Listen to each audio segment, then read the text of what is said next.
Hello guys, Lang here, and today I have a farming strategy for you, which is Titanic Blight. I already ran it in previous league, it was kind of successful, however, in this patch it was slightly nerfed. So yeah, as always, here I will track all the loot. On top of that, I will use POE exchange with my whole quad tab to get the estimated whole value of all items we will get. So let's start with the Atlas tree as always. So here is the Atlas tree we're gonna be using. There will be links in description, don't worry. The only thing you need to know is we mostly take all the blight nodes or scarab nodes, map nodes, chance for containment. We're gonna use the synthesized ability for the blob, so we can always run the same map for extra blight juicing. On top of that, we are scaling pack size for Titanic Blight because it scales with pack size. We're gonna use Blight Herd Scarab, so we only need one chest to be lucky. We don't need the whole wheel, and for the rest, you can just scroll through the notes and read them out. That's basically it. So the Scarabs are dirty cheap, as you can see here. I spent 10 chaos per one fungal astrolabe, one blight herd scarab like 35 for 10 is dirty cheap. Treasures are 10 to 40 dirty cheap as well, Titanic as well, 10 to 35c dirty cheap. So that will be our setup. So first we're gonna start with choosing the map for it. I personally run it on dunes, so I start with fungal astrolabe. Then the what maps we're gonna use. So we're gonna use, of course, T16 scaled for pack size because, as you know, the Titanic Scarab scales with pack size, and that's kinda it. So I have 20 maps ready to run. Here are the maps. Okay, so our Scarab setup will be one Blight Herd, triple treasure, one Titanic. We have Fungal Astrolabe ready to go. And that's kind of it.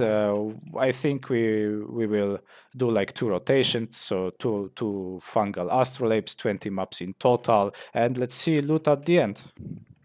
Okay, welcome back. So I just finished the test. I ran 20 maps and I think in total 30 to 40 encounters. I need to calculate that in a footage. So I have no maps left to run. Let's see the loot. So this is the all loot we got from 30 to 40 blight encounters. As you can see, we got some divines, Valdo puzzle boxes, some high tier oils, chaos orbs, stack decks, nightmare maps, some normal T16, originator memories maps, tons of bubblegum currency, tons of scarabs, some uniques that we can use to disenchant.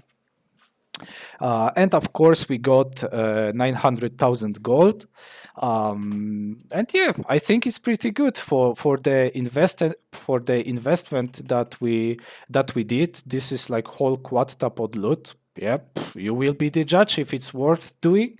However, be aware that Titanic Blight is really hard to manage if you don't have strong character. So let's see at POE Exchange.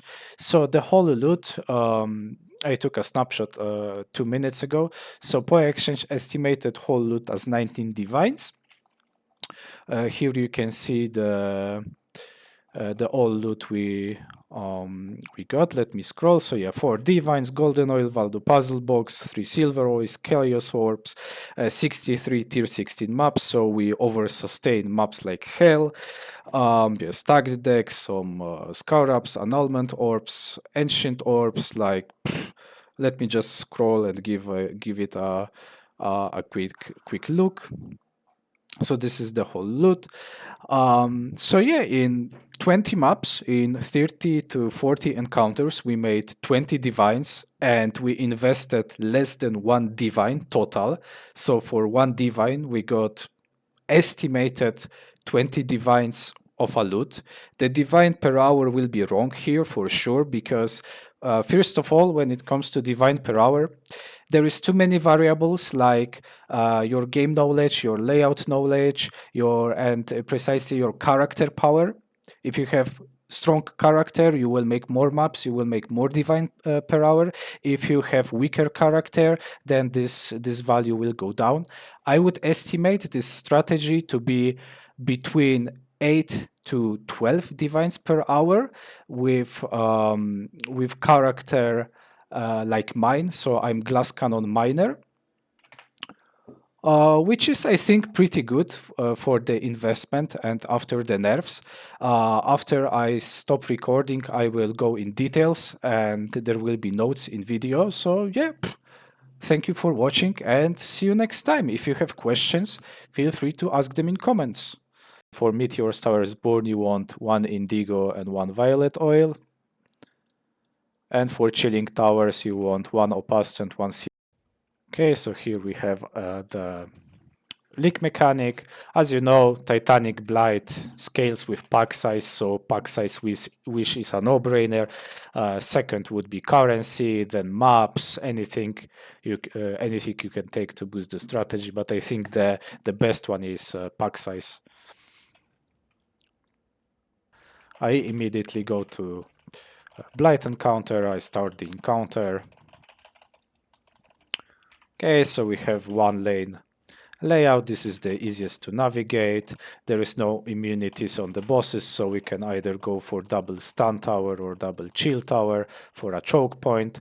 This will keep all the bosses in place. Okay, so the classic choke point is one green tower to boost other towers, then one chill tower and one stun tower. This should hold all the bosses in place. Of course I died, that's kinda unlucky, minor life. Okay, as you can see, even that I failed, the bosses are still in place. Let's keep upgrading the towers for a choke point. The one thing you want to know about towers is that we have the node for salvage beans. So each tower after the encounter finish will turn into a salvage bean that can drop loot. And basically, according to PoeWiki, we have 6 types of towers. So fire, frozen, shock, empowering, seismic, and summoning. And the drop scales with towers levels, and it will be better if you have each type of tower built. So after setting up a choke point, you want to build as many different towers to level 4 as possible for better loot.